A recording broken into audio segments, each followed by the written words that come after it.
Startups can be fun. Startups can be challenging also. Today, we're going to be talking about selling a new product into a new market space. It's something that I have a lot of experience doing.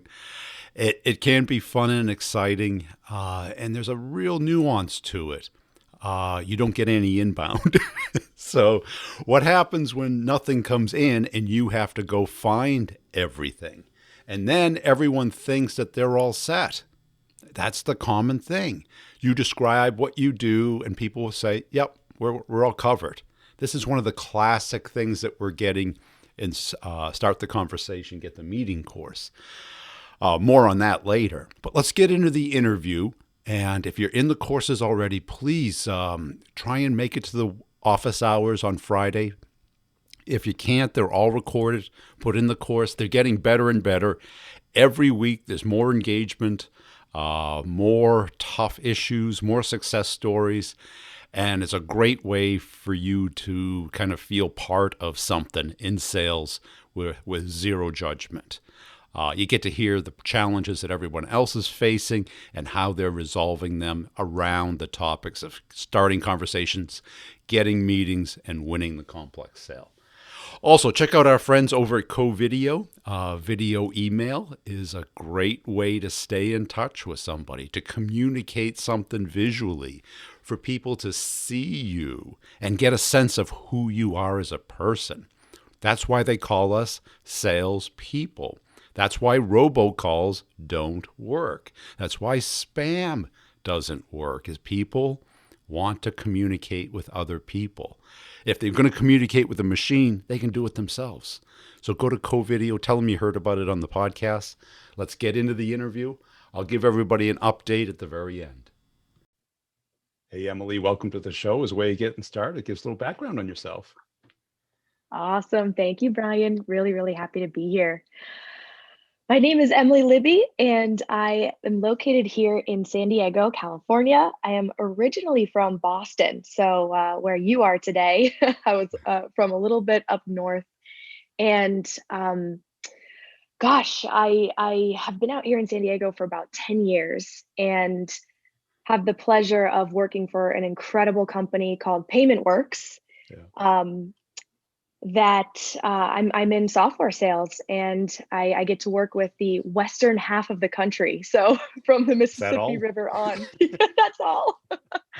From Mississippi River on, and yeah, before COVID, Brian, I was hopping on a plane literally Sunday night, Monday morning till Friday, and bopped all around Texas. Spent a lot of time in Texas. Went up to North Dakota, a lot of places that I had never been. So it's a really incredible experience. Doing in-person sales. So the shift to online Zoom meeting sales with big groups, like 20 people, has been very interesting. But yeah, sorry, I I didn't know how much detail to give. Do you miss the travel at all? You know, I'm You can be honest. yeah, I'm in my 30s, mid 30s, and so I think when I was younger, I enjoyed travel a little bit more. Now that I'm married, just got married a few months ago, got a dog, have a house, just kind of loving being at home with the family. So I Yeah, don't really miss travel that much. yeah. What do you like about sales? Oh, so I obviously listen to the podcast. I love your show, and I've been thinking a lot about this question. And there's the element of just that human to human connection, Yeah, that especially those connections that you make with people that maybe you literally just met. You're just hopping on the phone for the first time, and by the end of it feels like you've been friends for years. It just feels really good to have those types of relationships. But also just from a very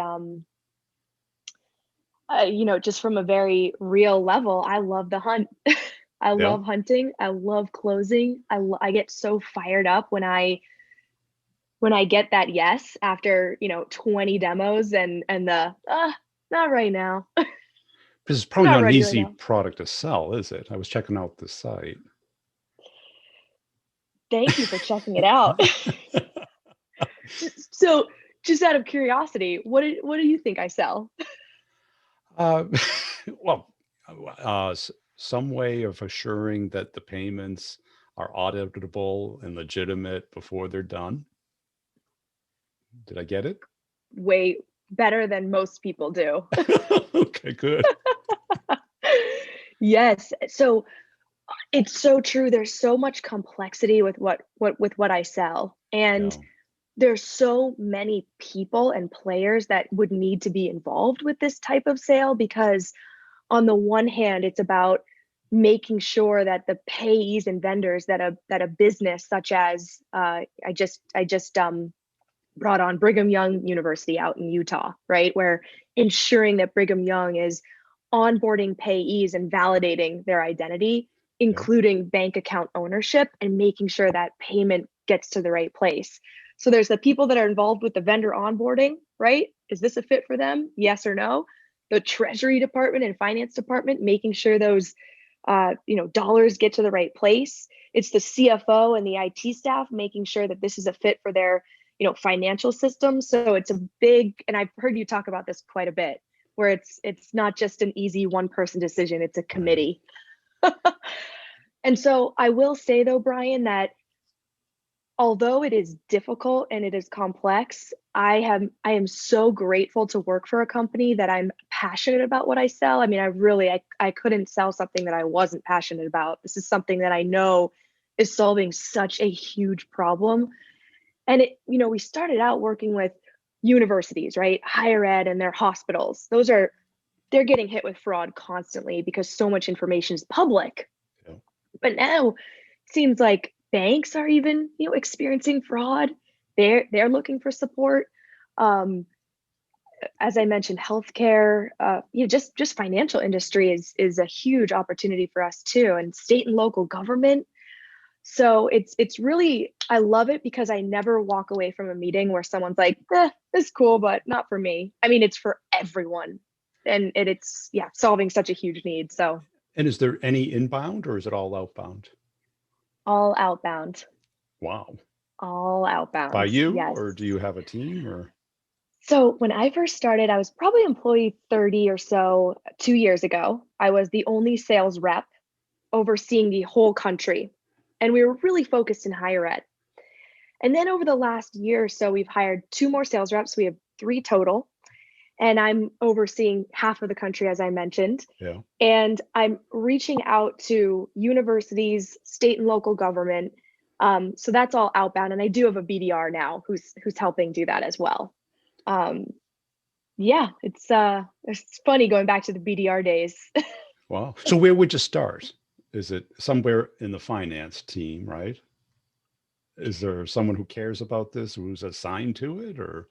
Yeah, that's such an awesome question because that's the question that I ask myself every day when I'm reaching out to people. Am I in the right place? But I do think that for me, I typically start out in the CFO's department, right? Whether it is the CFO of maybe a small city who would actually pick up the phone. Small city. I'm not kidding. I'm not kidding. City of North Little Rock, Arkansas. Never been there. Just brought them on recently. Did you? Yeah. Yeah, they pick up the phone. It was great. Who was it? Yeah, typically Yep. finance director or comptroller. Yep. Okay. And Or there's even vendor management teams, someone that sure. oversees vendor management. And do they even know your type of solution exists, or is it a completely new category? Business identity exists in so many different ways. Yeah. You think about identity management for your own credentials. You think of identity management for uh, corporations making sure their systems aren't being hacked. But the business identity that I sell is new. So a lot of folks are surprised by what we offer because they've never really heard that it has existed, that it's existed. So it's fun, but I Yeah. am educating on this world and really, like, folks know that the problem exists of fraud, but they don't realize that they need a holistic solution, like starting with the management of vendors and their identity, right? Before you get that information into your financial system, you need a security guard, right? We're your security guard. They don't have that and they're relying on people to manage and vet and verify identity information, but it's just not good enough anymore. And so, yes, I'm educating on how to solve the root of the issue. And I have to say, I think complacency is probably my biggest Of course. Well, my that's what I was thinking, because I got to imagine when you're talking about it, they go, we got that covered, because yep. they're hearing something different than what you're saying. That is such a good point. That is such a good point. And when I'm doing my trainings with the BDRs and call listening to what the person on the other end says, oh, we have that. Our bank helps us Yeah, with we're covered. validating bank accounts. We're covered. My colleagues and I have to think about, okay, so what could we have said differently? And maybe actually, Brian, it's something that you help with, because I have been looking at your program, and I definitely, and I know that this isn't That's not the the point of forum, but this, but yeah. but I certainly I would love to pick your brain on that later if that is an area that you help with. How Well, can we message the right way, yeah, right? because you're kind of trying to create a new category. Everyone has this problem. Everyone thinks they've kind of got it covered, like security, right? If because the most common people in the course are selling IT security, and everyone always thinks we got it covered. I used to sell IT security, and if I did what the company told me, we never got meetings, because everybody says, "Oh, we got that." Exactly. How have you gotten around that? Or have you? Well, the reason that I'm pensive about it is because I'm constantly trying to find New ways way. to improve myself. Yeah. And I'm constantly asking the question, am I really doing it the right way? Like, if someone tells me we got it covered, I have a million reasons why they don't. And I try to Yes. share that. And I try to do it in a polite way. But I always wonder, like, is that the typical salesperson way to do it? Just slam them with everything that I know? I mean, people maybe will shut off. So I try to be really polite, persistent, and almost as like a thought leader. Like, we are doing this. I've done this for years. I've heard of other cities in your position. This is why their bank wasn't enough. Yeah. And if they are open-minded, great. If not, then I got to move on to another person in that city. And given the huge territory, which can be great, there's lots of opportunity, but it's like, where do you start? That's the problem. Yes. Yes, I think right now I'm working with my colleague on my business development rep on, so Texas is a perfect place to start because we do have almost 20, 30 customers, Yeah, right? The already. University of Texas system and Texas State. And when you're reaching out to state and local government in Texas, start there, use some of the customers that they might know. But yes, then you start to think about all those different states that have, 20 counties, 20 cities. That's on the small end. Where do we start? So I think it's just about being strategic, starting in those areas that you have folks. But I also, so I have this philosophy of like, I just want to get our name out to everyone. And I don't want to say spray and pray, but Yeah. that's what I think of, right? Everyone needs to know about us. And if they don't, what if they do something else and they waste time and money and they get hit by fraud? They need to know. Then I get overwhelmed because I'm like, oh my gosh, I can't You burn out. Yeah. do that. Yeah. So yeah, that is something that I'm actually dealing with right now, but it's okay. It's a good problem to have. I'd rather have more than less, but is And, that truly effective? and what do you see yourself best at? I mean, you're excited, you're passionate, you like to win, but I could see a lot of people failing at trying to sell this type of thing because it's hard. Hmm. Hmm. Well, I think the reason that I am so passionate, excited, and I really haven't felt this burnout is because even though it's hard and even though there are a lot of people that aren't ready to make a change, I know that I will find that one early adopter in this new territory of state and local government who will be like, holy cow, this is something that I've even wanted to build myself. This is Yeah. huge. And we have that great relationship and we sign that agreement. And then they introduced me to 10 of their, you know, folks in their network. Not that that always happens, but they at least introduce or we start to get the name out, and then it kind of grows. So I just need to find those early adopters right now in state and local government. Yeah.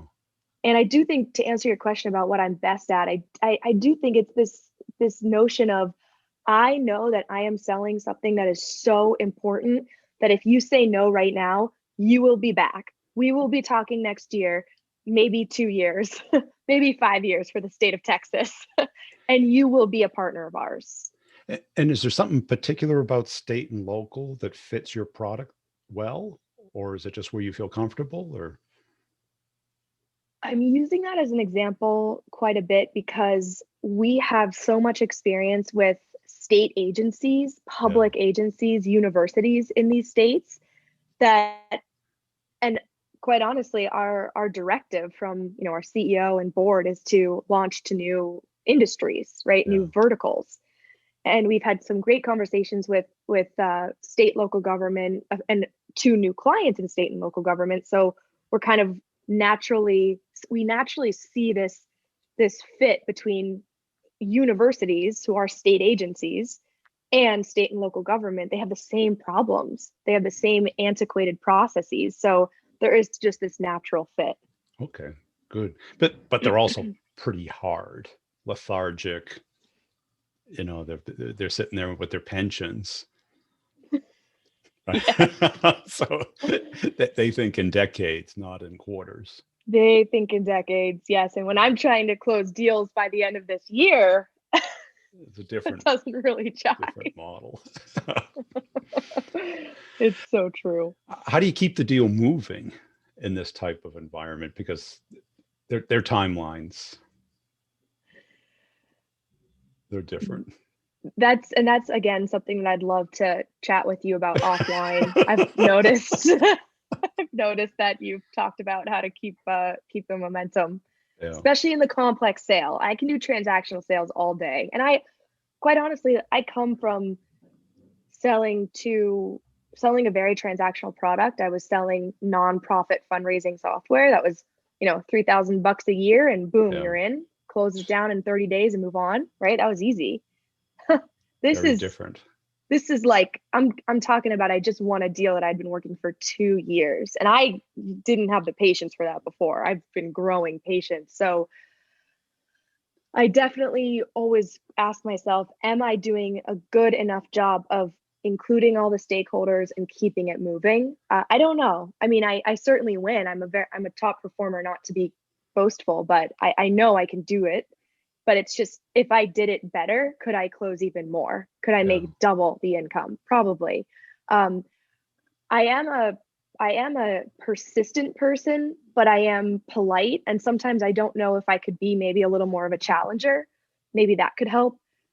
But in state and local government, I think Yeah. some people don't want to be challenged, right? Or not state and local, maybe just humans in general, right, Ryan? Well, I mean, yeah, I think that challenge model, because there's a fine line between challenge and argument, Exactly.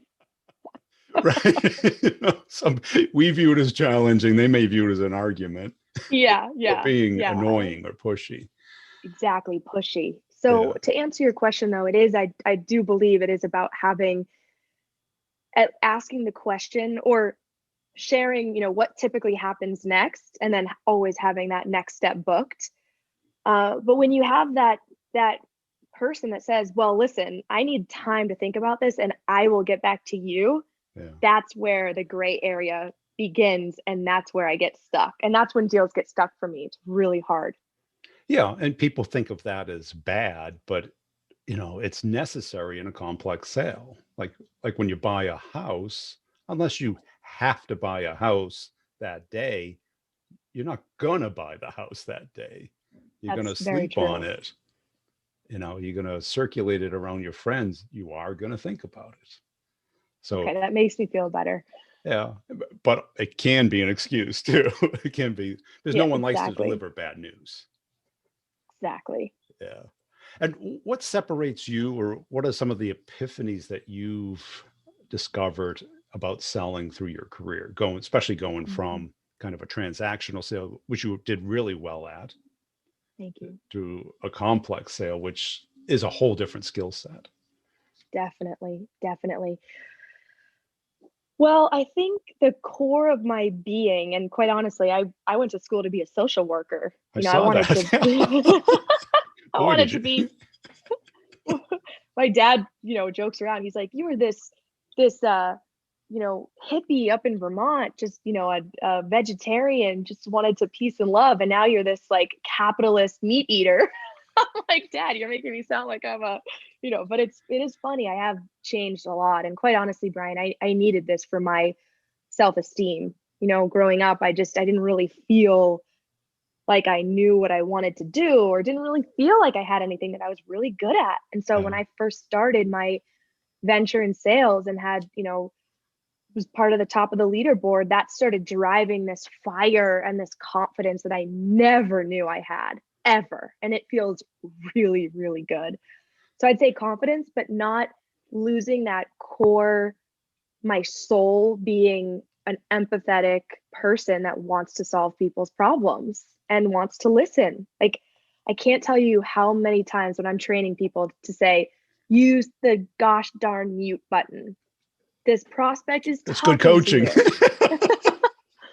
This prospect is talking to you, and you say, oh, yeah. And they stop what they're saying. They could have had this gold that you missed. So listen to people and actually um, provide a solution that meets their needs. And I think that empathy and caring and genuine listening skill that I have, plus this fiery competitive beast, it's just a really cool match that I never really knew about the confidence side of me, if that makes sense. It never came out in childhood or in college, or what did cause it to surface? Was the sales? Um, yes, it was sales. I'm sure that I've always had that little competitive streak in me. Maybe when we were playing games as a kid, but I was just more of like a people pleaser, didn't want to rock the boat, wanted Yeah. everyone to be happy, cared so much about what people thought. So I think the confidence was hidden beneath a layer of fear, of making disappointing people or making people upset. And Yeah. so as I've gotten older and as I've learned from colleagues who don't give a shit and are do what they need to do to get by. I mean, I'm not going to step on other people and push people down to get ahead, but I'm going to do whatever I need to do to win and close and not be distracted. And I think Yeah. that has really helped drive me, and I love making money. Well, that's good. And what was that epiphany? Because social work's just the opposite of that. It's like I no money. know. I know. I think that's what happened. I graduated. I was interviewing for jobs, and well, actually, no. I had some internships and knew that coming out, I would be making 30 grand a year. And not that that's bad, but I live in San Diego. You cannot live on 30 grand a year and live in the way that I would Outside like a to live, box, which is yeah. yeah, which is traveling, Brian. So for me, the money epiphany is freedom, right? Yes, For me, independence. independence. I literally drive the same car that I've had for 20 years. It is a old car that does not have air conditioning or a radio. And my Yeah. dad's like, you can buy a new car. You have the means. Why don't you? And it's like, I don't really care about that. What I care about making money is to be never have that concern of, oh, I'm not going to be able to buy, that food for this week. And not that my life ever got there, but my parents did go through a divorce, Brian, and it was a really hard time. And my mom did struggle. And I do think that pivotal time when I was 13 to 15, seeing my mom struggle, I think that lit this fire of you need to be independent. You cannot Yeah. rely on another person. And I started working. I started working at an inn.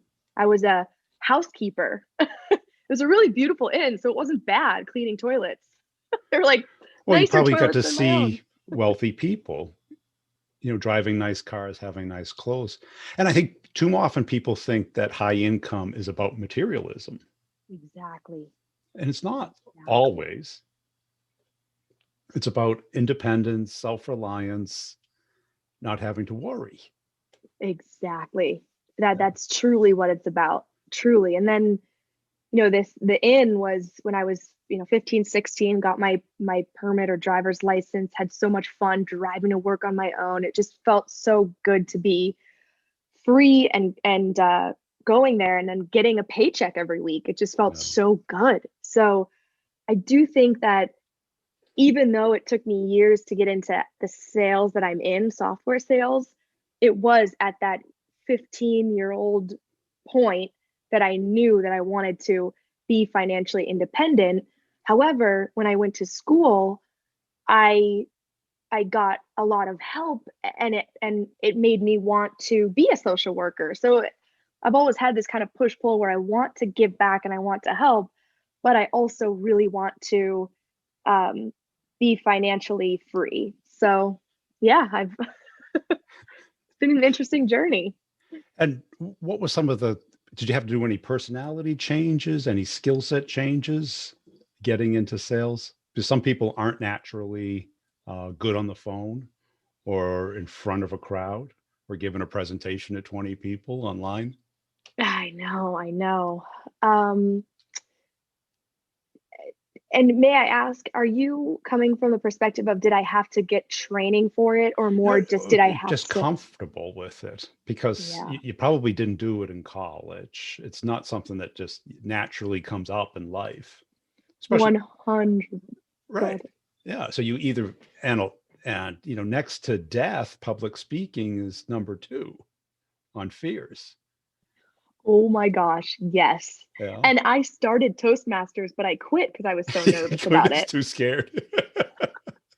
How bad is that? They want to make you speak in front of people. Can you believe it? You I have to was pay like, for it too. oh my gosh. Yeah, I was like, oh man, I can't do this. But I think I'm just better at learning when I'm just thrown into the fire. Yeah. You know, I got hired as a BDR at Classy, which was my first technology sales company. And the first day that I had to get on the phone and cold call, my manager was sitting right next to me. We did the split, headphone share. And I was like, my heart was beating out of my chest. And I couldn't really get the words out. Yeah, it was awful. And I Yeah. left and I started bawling. I called my dad. He's like, remember, whenever you start something new and you're uncomfortable, you want to quit. But once you get through it, you're the happiest you've ever been. Yeah. And I went back in and I just forged on. And here I am, years later, loving getting in front of people and speaking.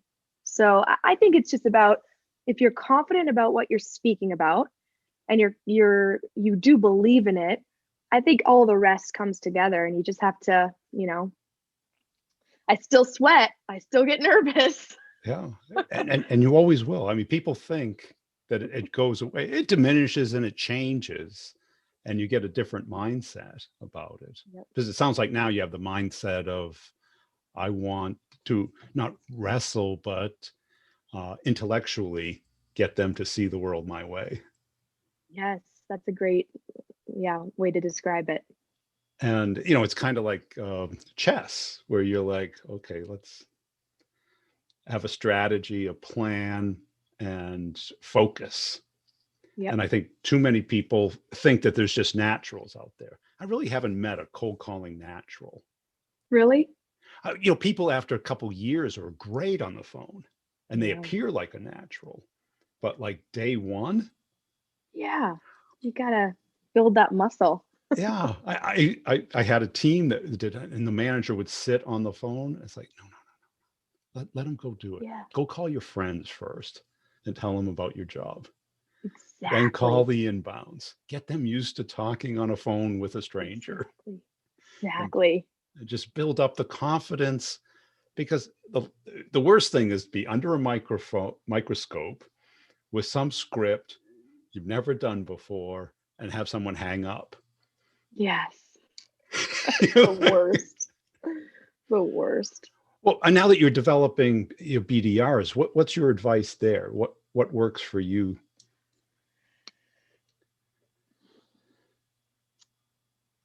So just to be totally honest too, my role isn't necessarily to be a BDR manager. So the training and development that I do is purely because I have a BDR that works in my territory. Yeah. And if she is not successful, I am not successful. And so my manager does the numbers and the metrics, and I do the training and the coaching. And I think that works really well. I think regardless of the setup, you have to equip your BDRs with the knowledge, but not too much knowledge, because if they give too much away, they're not going to close the meeting. But if you could give them just enough to feel confident and make the other person on the other end be like, all right, they know really what they're talking about, that's huge. And, I'm not saying be under a microscope and do this call listening, but I will say having tools that allow you to record calls, and then going back and having the BDR listen and having me listen and then say, okay, what's your feedback to yourself? Yeah. And having them tell you exactly what you thought the feedback should be. It's nice when they come to that realization. So I think that helps nip any issues in the bud, especially even if it's just interrupting. I think my biggest advice for people is use the mute button and don't interrupt. Yeah, say nothing. Say nothing. Those long pauses are the most effective things in communication. And what's the opposite of that is that voice activation. As soon as one person starts talking, they jump and pounce on them. Exactly. I'm like, I know you're excited and I know we can solve their problem, but the best part is when you stay back talking and you hear them and you say, yep, okay, yeah, I do have something. How's this different than what I'm doing now? Cool. Hey, this has been a fun conversation, Emily. Where can people go to connect and follow you? LinkedIn is my spot. I think it's just Emily Libby. Easy enough. I'm sorry I don't have that exact link, but yeah, Emily Libby on LinkedIn. And my company is PaymentWorks. And if you're ever struggling or your company's struggling with business payments fraud, we can help you. So hope to hear from people. Love to talk to great salespeople. And that is that classic challenge of a startup is how do you communicate the value of your product? How is it different than the things that they already know about? Everyone or most people have the problem that you solve, but they either don't recognize it yet, have learned to live with it, have solved it, or think they've solved it in a different way. And they're a little defensive. They're not communicative. So you have to start where they are and build up. And that's really what we do and start the conversation, get the meeting. Because I throw in the questions at Sell Course with that. And the questions at Sell Course shows you exactly how to build unawareness into awareness, awareness to curiosity, curiosity into interest. Now, we think curiosity and interest are the same thing. They're very different things. Interest shows the next level. Curiosity, let's say you walk by a house, and we've probably all done this. You see a for sale sign. What's the first question that goes into your mind? How much is that? Does that mean you're interested or just curious? Most of the times it just means you're curious. Well, maybe if you go to an open house, are you curious? Maybe if it's your neighbor, maybe it's a beautiful house, maybe it's a dream house where you just want inspiration. Or when you call a realtor, is that interest or curiosity? It's probably a little bit higher up there. How do we build that up, the people that are curious into interest? I did a post on this on LinkedIn, and a lot of people kind of ignore curiosity and look at it as it is less than interest, and that's reasonable. And I think you also have to understand where you are with the client. See, when you're selling something new into the market space, you don't get any inbound, which is really annoying. And outbound, you can't really pitch. Because if you pitch, they have to already be curious. They may not even be aware. If they're unaware, you got to build that problem up. You got to find the symptoms around it. And the other thing that came out of the interview for me was the complexity of these sales. Now, as an organization increases in size, the complexity does. You think of it as a committee, but I think that's sometimes the wrong model, because a committee kind of implies that they get together and vote. That's not how it works. They may get together and they may share opinions, but there's a typical process that they go through that is not documented, that is not obvious, and it is not taught. And that's what we do in winning the complex sale. After years of doing that, I found the pattern. And every deal I would go through, I go, what could I do better? Why did that happen? And I would do a post-mortem with the client, and I would dissect the exact steps that took place. Email to email, conversation to conversation.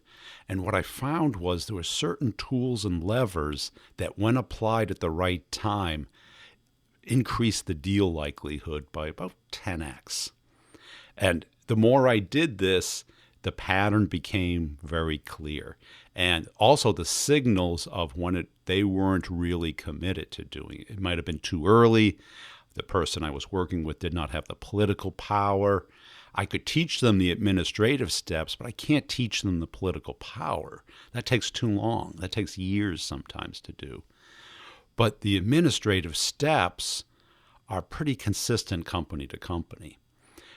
So you need the credibility and those steps together. And sometimes the rep can do that. Sometimes you can't. But what you want to do is understand where you are with the deal. How realistic is it to close, and how to close it in a predictable manner? That's winning the complex sale. And what's crazy about us in sales is, just by default, half the deals won't close because of status quo, no decision. And we think that's a real thing. That's just a real lack of understanding of how companies buy. And how do you determine that early, if it's going to happen? And how do you mitigate it so that you don't waste 6 months of your year working on deals that won't close, instead of working on the deals that will close, making them bigger? Winning the complex sale, it's game-changing for people, because there's no book on this out there on how it works. There's no other course on it. I've seen it. I scour the internet. Last week I saw a sales trainer with 2 years of sales experience. And I know what they all do. They all copy each other and reword it, and then go out and market it. What's different about this is, I hope you get a sense from the podcast of how long I've been doing this, how deep and passionate I am about it.